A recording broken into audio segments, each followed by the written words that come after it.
I'm Luca Giliberti, contributing writer at Gold Derby, and I'm joined today by Nicole Beharie, who is an Emmy nominee this year for playing Christina Hunter on the third season of The Morning Show. Nicole, first of all, congratulations.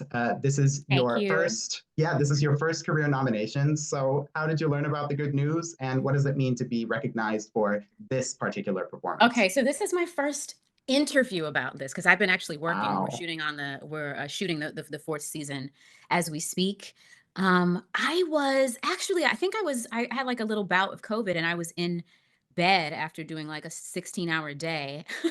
Oh dear. And someone called me and was like, "Oh my God, girl." And I was like, what's happening? What's going on? And then my manager called and I was like, this is not funny if this is like, I actually didn't believe it. And I was also under the weather. So I was like, this is kind of Mm, not a funny joke. Um, and then I looked it up myself. And it was a bit strange because as like all the information was coming in, mhm. you couldn't find it online. Like the list hadn't been actually. So I was like, how do you know this? I can't find it. I don't see it. And they didn't announce it in the actual televised portion. So I was sort of like, oh man, I think they're doing something cruel. I don't understand but it feels good. It's a surprise for me. This job has been a massive gift. I love Christina. I love everyone on the morning show. Apple has been so good. I mean, it's like prestige Mhm. television. And Mhm. I don't know. I just sort of was like, I was just hoping to be good enough to play with these people, if that makes sense. You know what I mean? Like to show up and Totally. not be like a huge household name and to play. And for my first season, I feel like I did the best that I could with what we were doing, and I think people liked it. So I feel great. But also a little bit like, what happened? Like, what just happened? You know? Like, honestly, I'm still kind of in shock. But it's a beautiful group of people to be associated with, not just with the Yeah. show, but also with the other supporting actresses. I'm like fans of all of them. Yeah, because you're nominated alongside three of your co-stars, Come Karen Pittman, on. Greta Lee, and Holland Taylor. We'll be talking a lot about Karen and Holland today. Before we actually talk about your Emmy submission, I want to talk a bit about or dig a bit into Chris's background. Because we know that she was an athlete, an Olympic gold medalist before she became a co-anchor on Hmm. TMS. And we also learned that she was kind of reluctant or initially reluctant about taking the job, and that it was her husband who was the person to kind of talk her into taking it. So, what do you think those conversations were like between her and her husband? And what do you think Wow. ultimately propelled her to take the job? Um, it's funny. Alano Miller plays Marcus Hunter, Chris's husband, and we had some conversations. Things happen sort of fast and furious for me on this one. I did a tape, and then next thing I know, I was flying in to play Chris, and they had already begun shooting. So we just had a moment or two to sort of take in who she was and what their relationship could have potentially have been. And I think for me, I looked at other relationships that were either momagers, like parent managers, or spouse managers. Um, and we discussed that she felt like there were other options, um, branding options, sort of less sweet options. If that makes sense? Being on a Absolutely. morning show, there's a sort of all American, spunky, bright, and dare I say, like earnest, presentation that I don't know is completely Chris all the time, which is actually what's really interesting. That's what makes the show interesting, is that you see the interiority of these people who present so bright and happy, whether it's Alex or Bradley or Yanko or Chris. So I think that was some of the trepidation, was like, I don't know if I'm going to be able to maintain that. But having been an Olympian, and then again with my research, it was just like looking at these relationships, looking at people who have been sort of covered and protected and managed by spouses or parents, that they tend to make the decision that seems like it's going to have the longest leads and like the most Mm-hmm. opportunities for exposure ultimately. So to be in someone's house every morning and become like a household name and face is like it's like it's the best option for her. And then also there's something, I was actually speaking to someone recently about athletes. I've been Right. obsessed with the Olympics. We're all watching the Olympics right now. Exactly. And, you know, people are like, oh, this person's turning 30 or they're 35 and can you believe it? They're in, they're actually still competing. It's like you have like maybe a decade or so of viability, right? So difficult. So then what do you do? I was speaking to like a financial advisor who works with athletes specifically Mhm. about some stuff that we're working on now for the show. And you have to make decisions based on that, based on like you've made a certain amount, where you invest, how are you going to continue to live this lifestyle and support your family and all the other employees you have, etc. Things that we had to sort of delve into as far Exactly. as like why she's there, and what it means, and also where she thinks it could potentially take her. Um, Yeah, absolutely. And then, she's obviously from a very different background compared to all of the other TMS co-hosts. So what do you think she is able to bring to the table? So to TMS in terms of perspective, in terms of energy, that maybe makes her unique and maybe makes her stand out from the others. Ah, okay, that's a good one. That was one of the things that Mimi Leader, was the creator, one of the creators of the show, talked to me a great deal about when I was first hired. She was like, she's coming in just from a different perspective, a different sort of viewership will probably be interested, and she'll engage with them in a different way. Um, there's a scene in season 3 where they're talking about exhaustion and being in a couple, and she sort of talks she kind of goes into like a more intimate conversation, like she's too tired to do the things that husbands and wives do at night. And for the morning show, that's a bit taboo, but she's not afraid to go there. And she's also a mom, so just Right. coming in as a woman of color, as someone from the generation that I'm from, and being sort of more tapped into TikTok and the music, and um uh, I feel like she's approachable, even though I'm like, there's an interesting thing even with current morning show hosts, like real ones, Mhm. not just from the actual show, where they feel so approachable. But I live in New York City, so you see people sometimes and you're like, when you actually meet them, you're like, whoa, they actually exist on this like Exists. pedestal. Yeah, they exist on this Yeah. like pedestal. And I think she has that. But yeah, her energy is just, it's completely different. It's just fun, and well, that was the intention. And then things started to happen. That's what they told me. And then other things started to happen. But the idea of her, I think, is just coming in with like, sunshine, and wanting to give people like that big, hopeful, good morning hug, invigorate you and get you ready for your day. And then, everything happens behind the scenes that happens on the show, as it would. Yeah, and like you said, it kind of takes a turn then, because in the third episode, which is your Emmy submission, Chris is really put in the spotlight after an email of Sybil's is leaked, in which she refers to Chris as Aunt Jemima, and then we get this moment of Chris alone in her dressing room, reacting to the story, and doing the worst thing possible, which is scrolling through a comment section.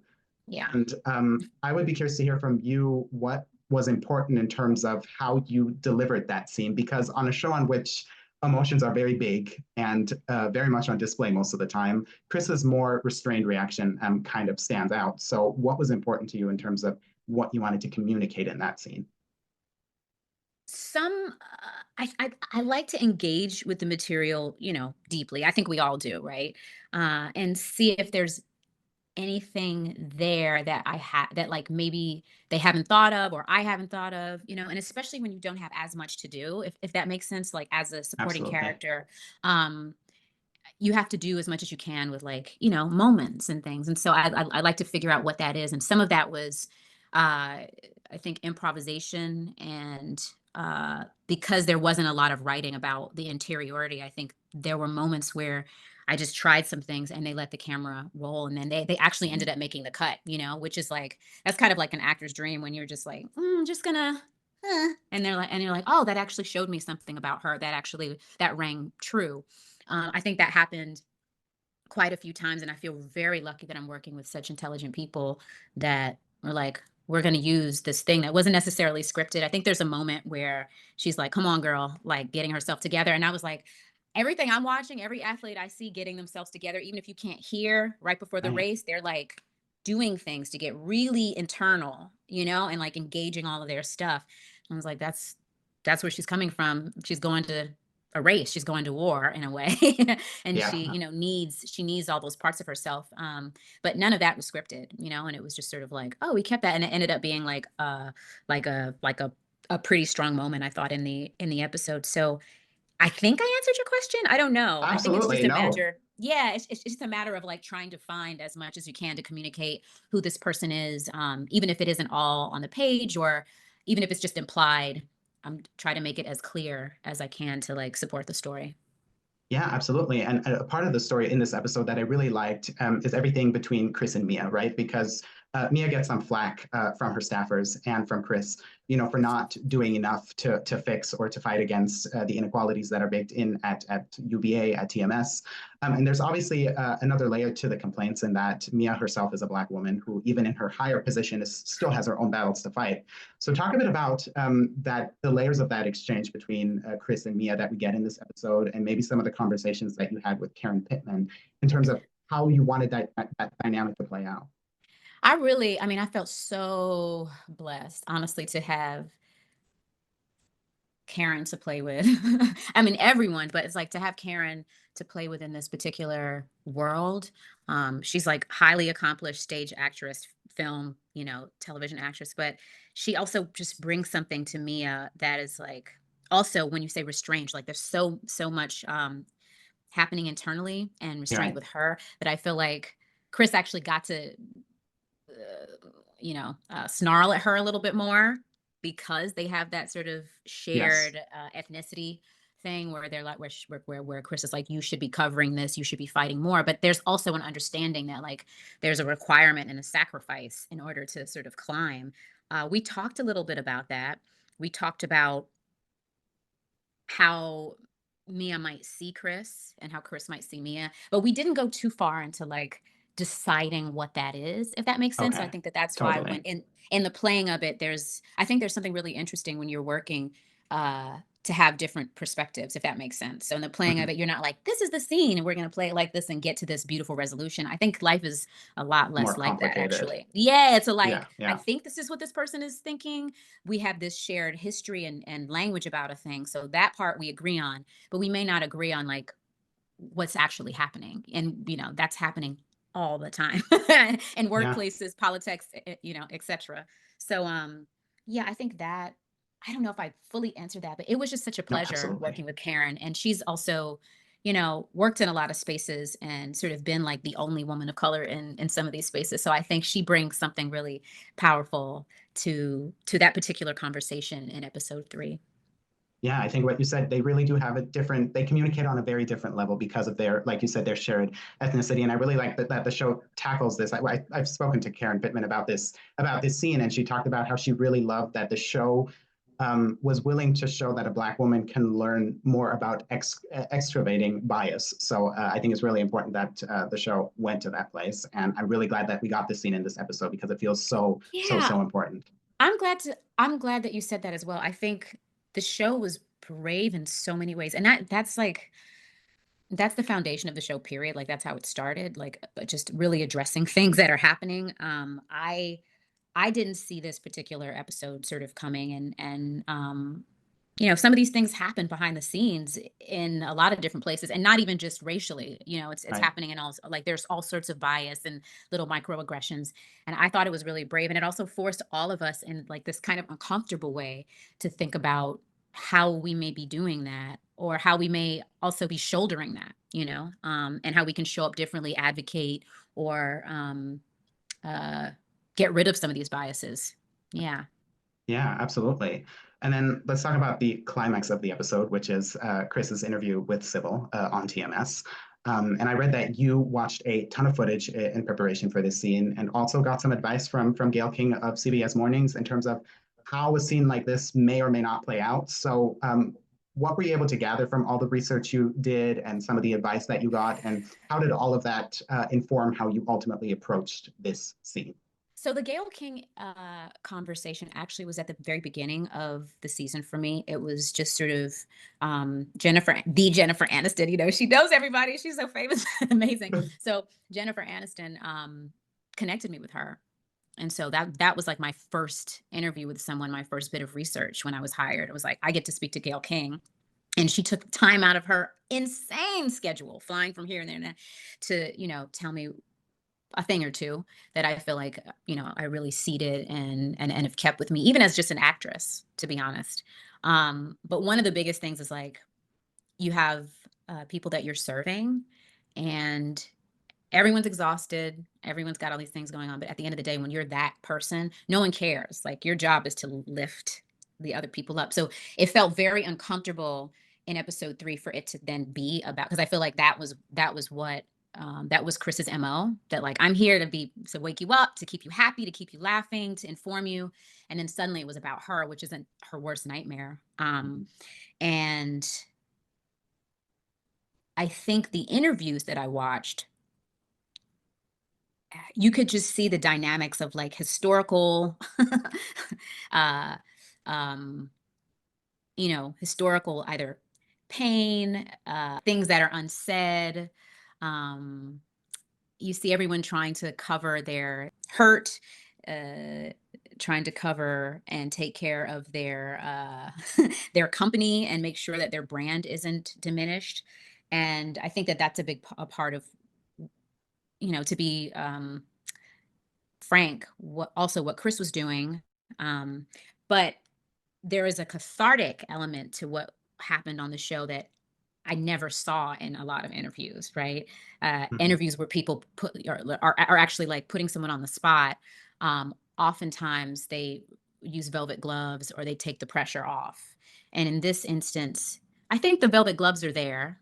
Definitely. It's there's logic, but she doesn't take the pressure off. She continues to ask the questions. And I think that, to me, I think that's what, Joshua Allen and Charlotte Stout, the writing, I think that's what made people so just connect so much to it, because we haven't actually had that experience. And I feel like it's so universal. Everyone has had somebody that they work for, or has, who they're underneath, who they may have had things to say, or, things that they wanted to address in this society. And Chris actually gets to do that on behalf of herself, but also all the other people who are underpaid, etc. But I think the thing that was interesting for me is, like, you can't actually go. There was a moment where our director was like, like, nail her, Right. and in the language, it could go a number of different ways. But for me, um, I know that the reality is that you actually don't get mad, you don't get loud, you don't. There's none of that. It's you have to sort of give people the space to explain themselves, no matter how much you have going on, or whatever you feel about it. And I think that that's the thing, that journalists like yourselves um, have to honor. And I think that we did that, but I do think that we took it a little bit further, in that all the interviews that I watched, people don't. They ask the top 3 questions, but they don't get to Go 6, and further. we push Okay. to 6. Yeah, so people are like, oh, we go in there, and I had a lot of people um, reach out, and journalists reach out and be like, man, I feel this like nobody's business. I understand this. And there were also people who thought it was real. They were like, "What's this thing? Like, is this from a show? Is this real?" And it's like, "No, that's actually really interesting." And I think that's like a testament to the writing, but also Yeah. to Holland. Her Exceptional. exceptional. There's nothing like working with somebody where you listen to one another, and there's like a genuine back and forth, like a genuine back and forth. And I remember that shooting day was a little crazy, because there was COVID, and our director was in, like, a van outside, Oh God. directing from a God mic. So he was getting the feed a little bit late, and we were hearing things at different times, and it was a little bit crazy. We were like, "Are we doing this?" We didn't have things were moving fast and furious, so we didn't have time. It's a long scene. We didn't have time to rehearse either, so we were just Mhm. like going.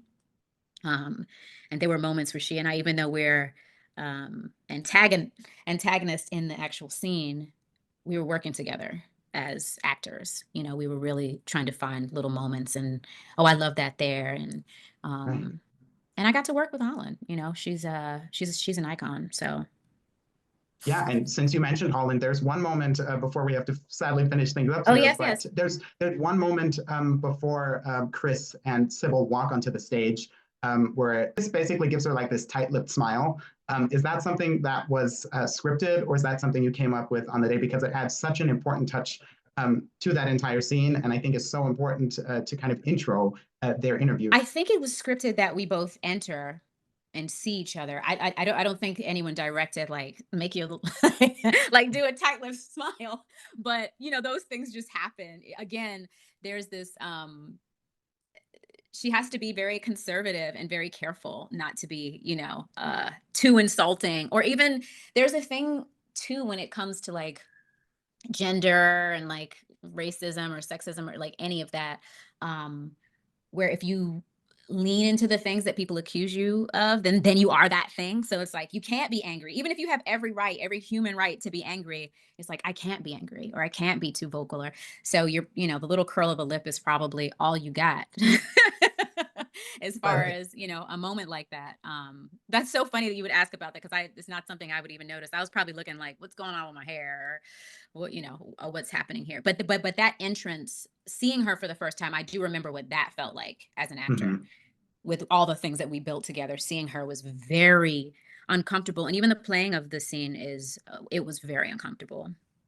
Yeah, I can imagine, but the scene really turned out. And I also think the smile kind of goes to what you were saying before, is, she can't go out there and just kind of rip her to shreds, right? She can't put her anger all in display. At the end of the day, she's not just trying to put Sybil on trial. She's also trying to effectuate change, not just at PMS, but hopefully elsewhere. That's kind of, at least from Absolutely. my understanding, one of the main reasons she does that interview, right?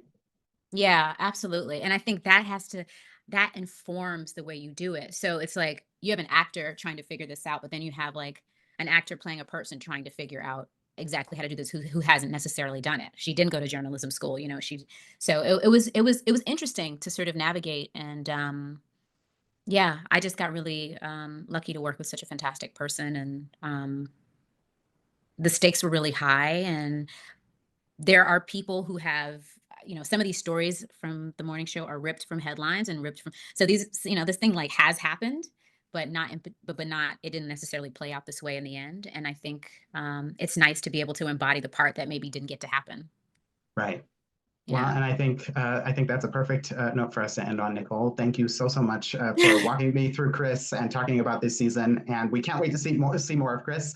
And again, congratulations on your nomination. Thank you, Luca. Thank you.